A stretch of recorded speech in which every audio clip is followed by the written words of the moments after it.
परम शांति बाबूजी आपका स्वागत है। और आज हम ये जानना चाहते हैं कि अनहद नाद क्या है। बहुत लोगों ने कमेंट किया है, आप बताइए। देखो, अनहद नाद का कई लोग मतलब करते ओम का नाद।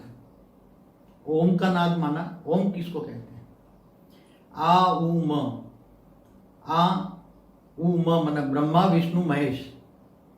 जब शिव निराकार ने मतलब पर ब्रह्म परमेश्वर ने जब शिव को रचा, शिव आकारी को रचा, पर ब्रह्म परमेश्वर ने जब शिव को रचा और शिव के रचते वक्त शिव से शक्ति से रचा, शिव शक्ति ने मिलकर विष्णु को रचा और विष्णु की नाभि से ब्रह्मा नाभि माना शक्ति से ब्रह्मा रचा। तो तीन का मतलब है आ उ म। तो वो रचते वक्त जो उनके मन के अंदर जो भाव पैदा हुआ, परम भाव पैदा हुआ, उसके अंदर परम आनंद पैदा हुआ और परम आनंद स्वरूप में उनके अंदर से जो वाइब्रेशन निकले और वो वाइब्रेशन के अंदर जो संगीत था।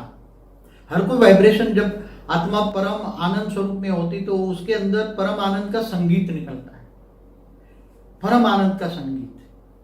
तो जैसे किसी को आहत करते टकराते हैं तो वो आवाज निकलती है ना, जैसे मंदिर में घंटे बजाते तो आवाज करती तो टकराती है ना। तो ऐसी तरह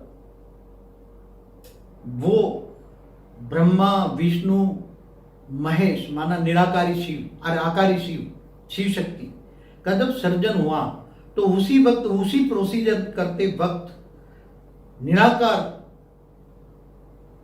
पर ब्रह्म परमेश्वर स्वरूप के अंदर जो भाव पैदा हुआ है, जो उसके अंदर से जो एक आनंद स्वरूप की जो महसूसता हुई और आनंद स्वरूप के अंदर से वायुमंडल में से जो भाव पैदा हुआ है और जो वो अंदर से जो संगीत पैदा हुआ, संगीत जो पैदा, इतना संगीत था, इतना मधुर संगत था।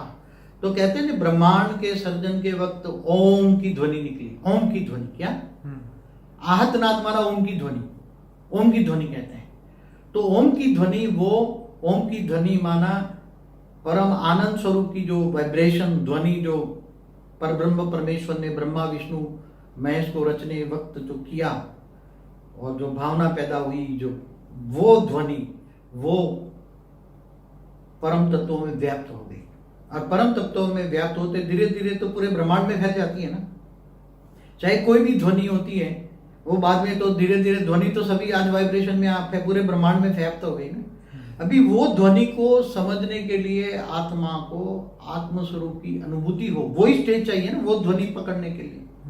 अगर वो ध्वनि तुम्हें शुरुआत में पर ब्रह्म परमेश्वर ने ब्रह्मा विष्णु शंकर माना ओम की सर्जन के वक्त ओम की जो ध्वनि पैदा की और वो ध्वनि तरंगे जो मतलब परम आनंद स्वरूप की स्थिति में जो ध्वनि तरंगे वाइब्रेशन फैले तो वो चारों पूरे ब्रह्मांड में व्याप्त हो गए, वो धरती पर भी आ गए, चारों और ब्रह्मांड में कोई भी ब्रह्मांड में व्याप्त हो जाते हैं। तो वो ध्वनि का वाइब्रेशन पकड़ने के लिए आत्मा को कौन सी स्टेज चाहिए? जो आत्मा में जो ध्वनि तरंग वक्त जो आत्मा की स्टेज थी, जो निराकार की स्टेज थी, उसी निराकार की स्टेज में आत्मा अगर एकदम निराकारी स्टेज में वो जाती है तब वो ध्वनि तरंगे पकड़ पाएगी। समझ में आए? एकदम परम शांति का वाइब्रेशन हो और परम शांति से वो ज्ञान हो कि ओम जब बना, इसलिए ओम की वैल्यू क्यों है? ओम जब बना, ओम माना ब्रह्मा विष्णु महेश की जब रचना की पर ब्रह्म ने, निराकार पर ब्रह्म ने, तब जो ध्वनि तरंगे वो इतने अच्छी ध्वनि तरंगे थी, पूरे ब्रह्मांड में सबसे ज्यादा अच्छे तरंग थे। और वो ध्वनि तरंग अगर आत्म स्वरूप में स्थित होकर ऑलमाइटी अथॉरिटी से पावर ले और वो कहते हैं शिव समान हाउस, शिव समान बन जाए, निराकारी स्टेज में बन जाए, तो वो ध्वनि तरंगे, ओम की ध्वनि तरंगे जरूर आपको सुनाई देगा। उसके लिए बहुत कोशिश करनी पड़ेगी। उसी समान जो स्टेज थी पर ब्रह्म की स्टेज थी, वही स्टेज पर ब्रह्म समान तुम्हारी स्टेज बन जाए, आत्मा की स्टेज। तो उसकी आत्मा की स्टेज के लिए आत्मा में चाहिए पावर, समझने के लिए, वो सुनने के लिए। बाबूजी, नासा वालों ने भी कोई स्पेस में ऐसी आवाज सुनी है? मतलब वो सोलर सिस्टम की आवाज में कोई अरे ग्रह की थोड़ी थोड़ी अलग अलग होती है।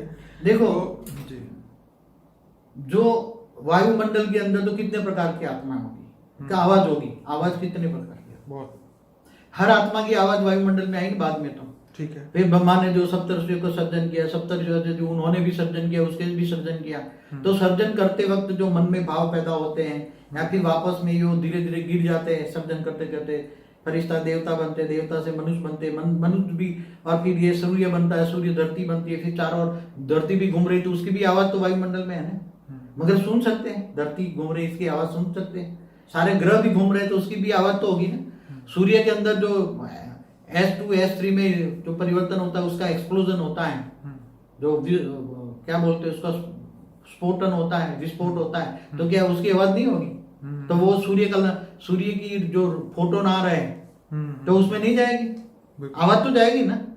दूसरे सूर्य, जो बड़े बड़े सूर्य तारे जो रात को दिखते हैं उसकी रोशनी आ रही है, तो उस रोशनी में भी उसकी आवाज तो आएगी ना। लेकिन कहते हैं कि ध्वनि की जो स्पीड है वो लाइट से अलग है, मतलब स्लो है। तो पहले वो लाइट दिखती है, उसके बाद में ध्वनि, जैसे बम फूटता है तो पहले लाइट दिखती है फिर आवाज आती है। देखो, माने उसके आवाज को आने में लाइट की स्पीड 3 लाख किलोमीटर पर सेकंड है और आवाज की स्पीड कम है, इसलिए बादलों में जब जी पहले बिजली चमकती है तो दिखाई देती है, बाद में बादल गरजने की आवाज आती बाद में आती है। ये आवाज, ये तो एक साइंटिफिक नियम है वो स्पीड के हिसाब से। तो हर कोई हमारे धरती पर या कहीं भी पूरे ब्रह्मांड में, ये कहीं भी ऐसी तरह जब महाशिव ने भी महाविष्णु महाब्रह्मा सब पैदा किए होंगे तो वहां भी वाइब्रेशन आते होंगे, पूरी गैलेक्सी में भी उसका जा रहा है तो पूरी गैलेक्सी के भी वाइब्रेशन हमारे ब्रह्मांड में आएंगे। तो वो सब सुनने के लिए आत्मा की स्टेज चाहिए। और इसका फायदा है अनहद नाद सुनने का। वो लोग कोशिश करते हैं कि अनहद नाद सुने, तो ये भक्ति मार्ग वाले मानते हैं कि अनहद नाद जो सुनता है उसको अगर सुनने मिल जाए तो उसको कहते हैं मुक्ति, जीवन मुक्ति मिल जाए उसको, ऐसा कुछ है भक्ति मार्ग में है कुछ। मैंने मेरे को एक्यूरेट नहीं पता है, मगर ऐसे मानते हैं कुछ, बहुत मतलब उसकी वैल्यू है। मगर वो अनहद नाद सुनने के लिए, क्योंकि आवाज तो वायुमंडल में बहुत पड़ा है, चारों ओर आवाज ही आवाज वायुमंडल में पड़ा है, तो वो स्टेज चाहिए, आत्मस्वरूप की स्टेज चाहिए, निराकारी स्टेज चाहिए। तो निराकारी स्टेज में आत्मस्वरूप की स्टेज कैसे हो? आत्मा में पावर है, आत्मा सतो प्रधान हो, उससे भी सतो प्रधान से त्रिगुणातीत हो, क्योंकि वहां टाइम तक 3 गुण नहीं थे, न सत्तो था, न रजो था, न तमो था, उससे परे की बात है।